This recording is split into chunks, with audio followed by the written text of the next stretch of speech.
House Democrats will continue to fight for access to IVF. We will continue to stand up. We will continue to show up. We will continue to speak up. We will pass the Women's Health Protection Act. We will pass the Right to Contraception Act. We will pass IVF protection legislation. We will not rest until reproductive freedom is the law of the land for every single woman in the United States of America. It is now my honor to yield to a tremendous champion for reproductive freedom, our extraordinary whip, the Honorable Katherine Clark. Thank you, Mr. Leader. I am so proud to stand with this caucus as we mark this critical anniversary of taking away, rolling back 50 years of a constitutional right under Trump's Supreme Court. What has happened in the last 2 years? 27 million American women now live under health care bans. Doctors are being criminalized. IVF and contraception are under attack. And what does this mean? Let me share you a story from my second pregnancy, where a routine ultrasound showed that there was no longer a fetal heartbeat. And when I needed abortion care, because there wasn't a full miscarriage, to prevent infection, to preserve future fertility, I got that care without question. Fast forward to a post-Dobbs, a post-Roe v. Wade Texas. Amanda Zarowski water broke at 18 weeks pregnant. Her pregnancy could not survive. Yet her doctor, because of criminal penalties, could not give the care she recommended. She was told to go home, wait for infection to set in, and it did. She had a sepsis infection, spent days in the ICU, barely survived, and today does not know if she will ever be able to become pregnant again. What is the difference in the outcome of our two stories of miscarriage? It is Donald Trump and the GOP who has dismantled women's health care and reproductive freedom in this country. We are at a crossroads. We are going to choose freedom or we are going to choose extremism. And every single time this has come before Americans for a vote, they have chosen freedom. That is in Kansas, Michigan, Ohio, Tennessee, Kentucky. Every single time, Americans stand with freedom. And this caucus and this president stand with them. And I am so pleased to introduce a champion for reproductive freedom, a champion for returning these critical decisions to American women and American families where they belong, co-chair of our pro-choice caucus, Barbara Lee. Well, good morning, everyone. Let me first thank Leader Jeffries, Whip Clark, Chair Aguilar, our co-chair of the pro-choice caucus, Diana DeGette, for their bold leadership. I am a proud Democrat, and I am so proud of our Democratic caucus. Thank you all very much for staying the course on this issue that really is about life or death. As co-chair of the pro-choice caucus with Congresswoman DeGette, I'm proud to be in this fight with all of you and with all of our incredible, inspiring coalition partners doing the work on the ground. 2 years ago, 5 extremist Supreme Court justices voted to take our country back decades and revoke a fundamental right of millions by overturning Roe. This is yet another attack on our democracy. Now millions of Americans of reproductive age are living without access to abortion care, suffering preventable harm to their bodies and their lives. This anniversary, it's a stark reminder of the casualties in the GOP's war on reproductive freedom. But it also must be a call to action.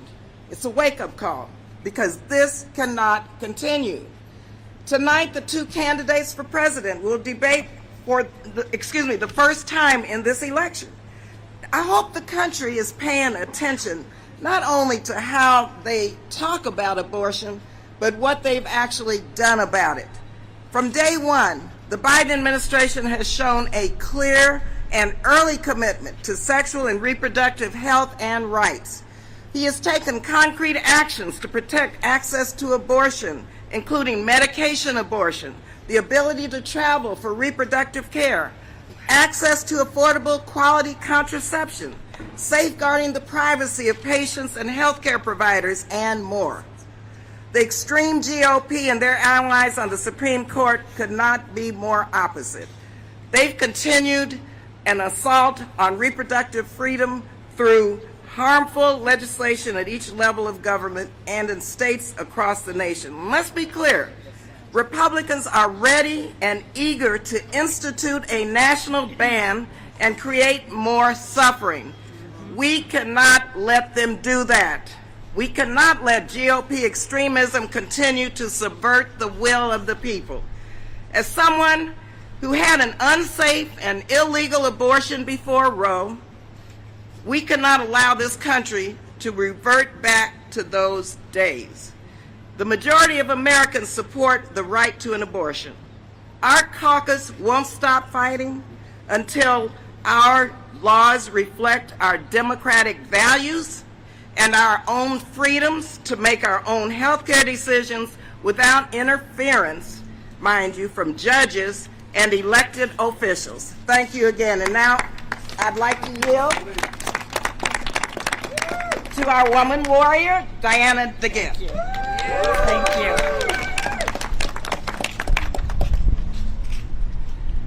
Thank you so much, Barbara.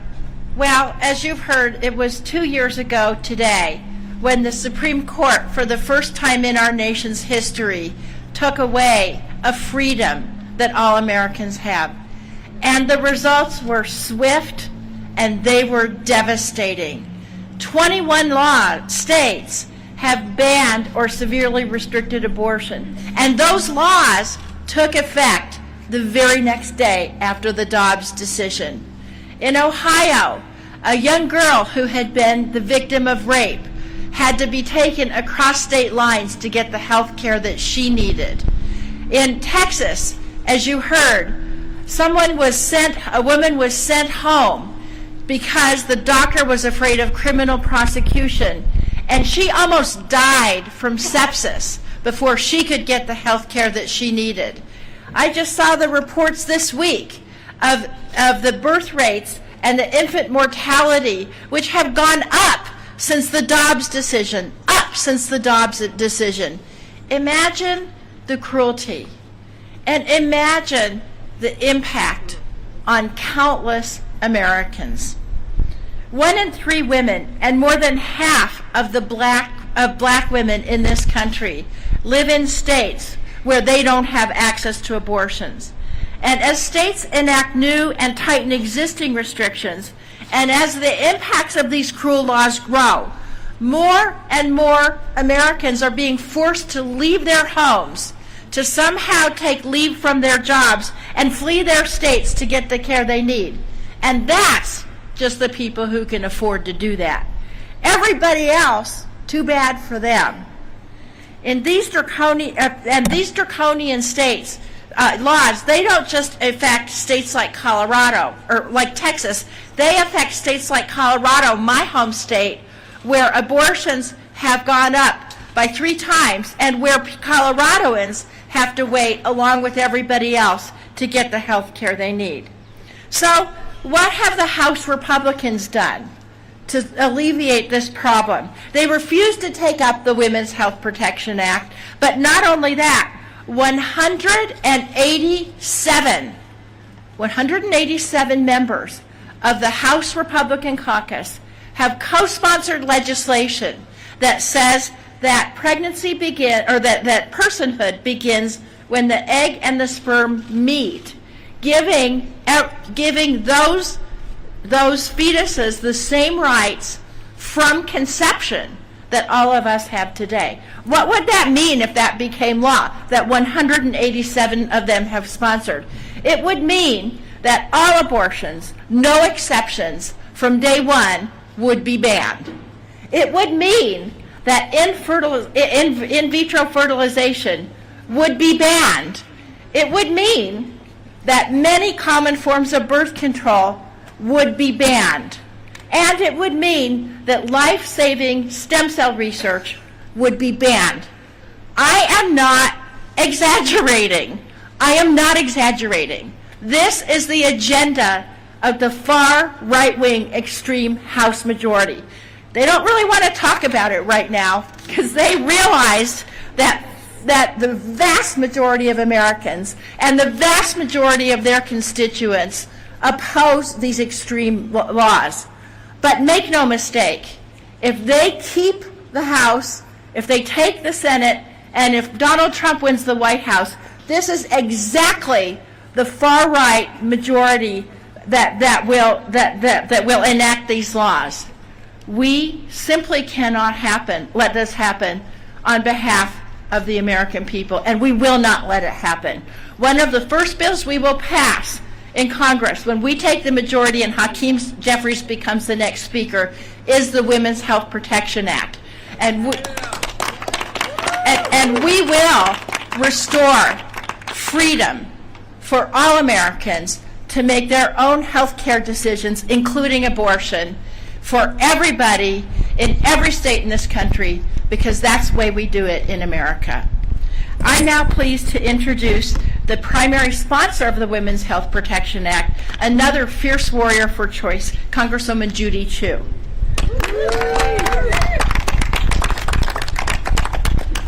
Abortion is health care. Always has been, always will be. But 2 years ago, the MAGA justices on the Supreme Court ripped away reproductive freedoms from tens of millions of Americans with their Dobbs decision. For the first time in American history, young women have fewer rights than their grandmothers. But it does not have to be this way. Congress can pass my bill, H.R. 12, the Women's Health Protection Act, to restore the protections of Roe and protect patients and providers from state-level bans and restrictions that impede access. Now, in the last Congress, we passed this bill off the floor twice, and it became the most supported pro-choice bill in the history of Congress.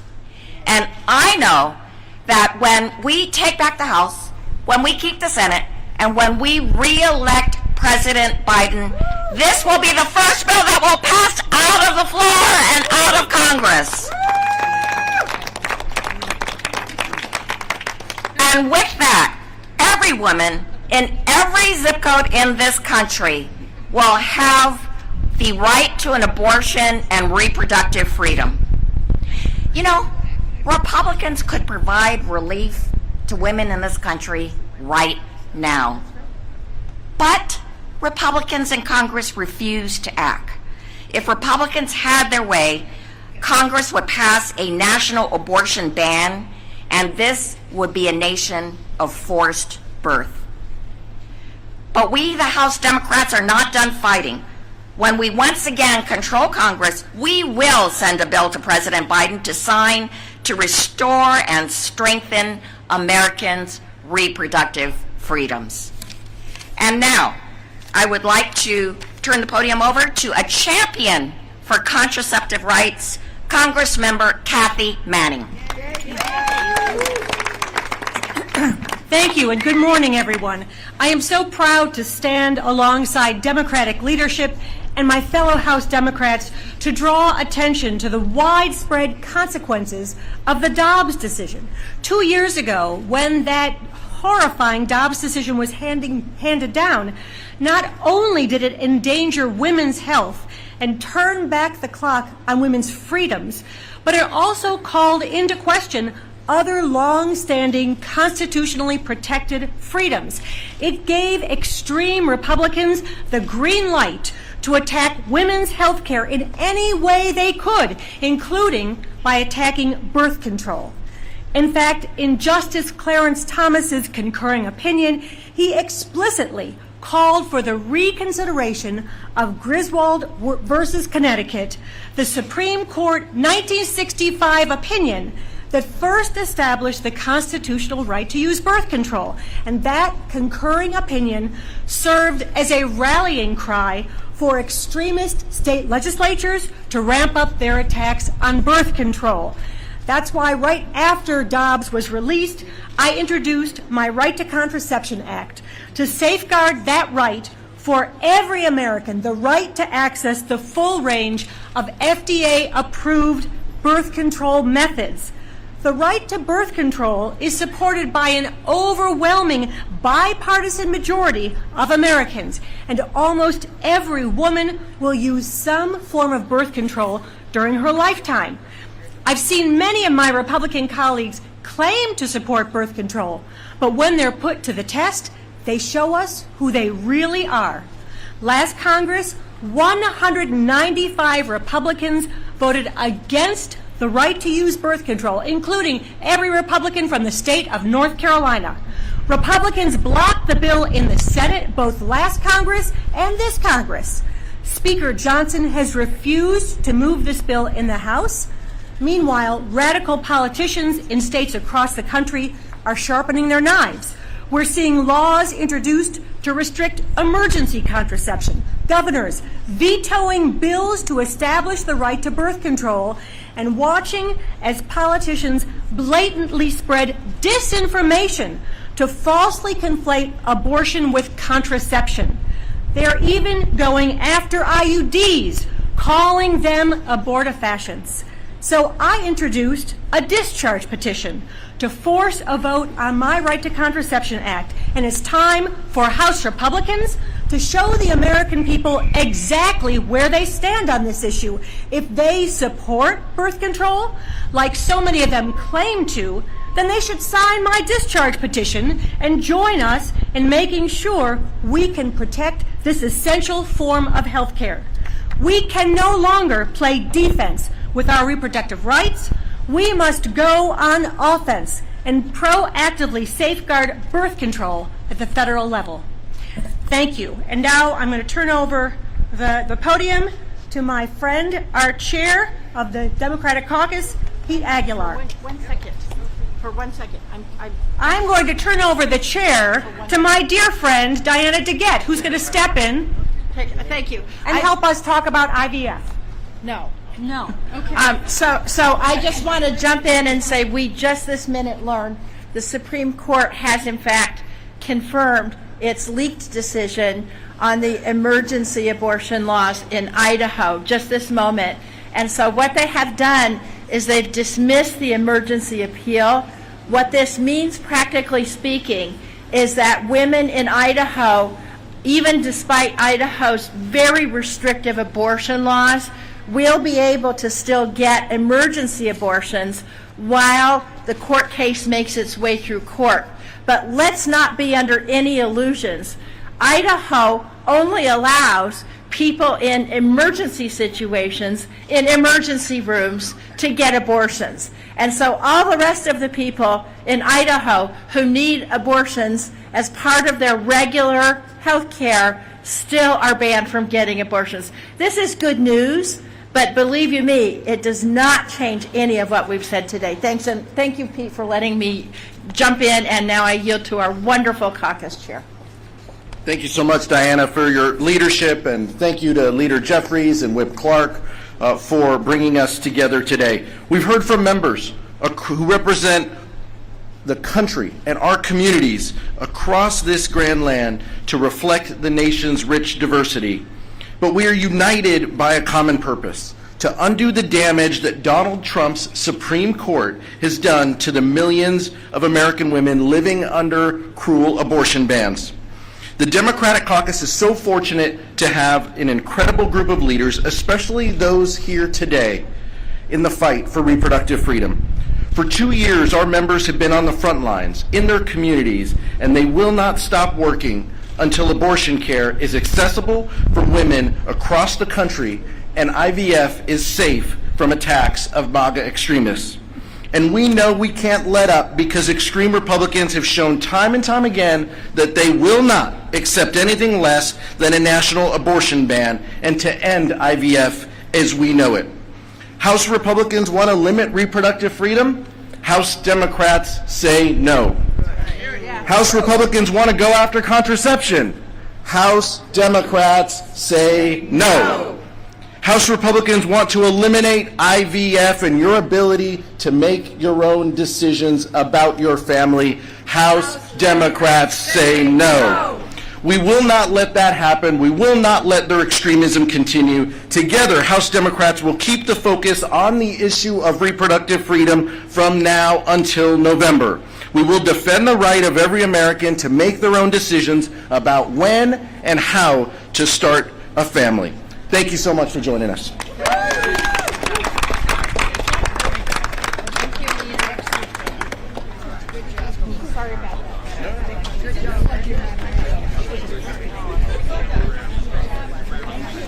Can we get a picture with Katherine?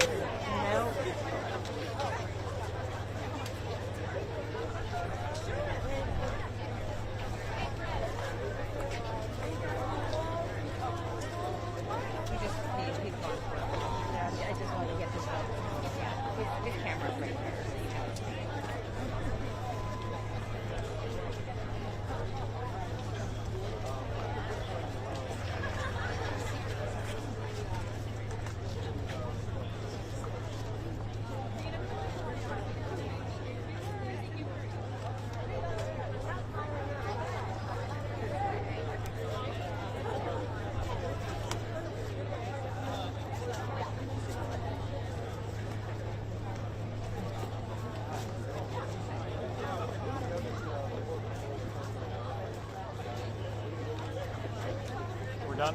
Yeah, we're done. Yeah, thanks.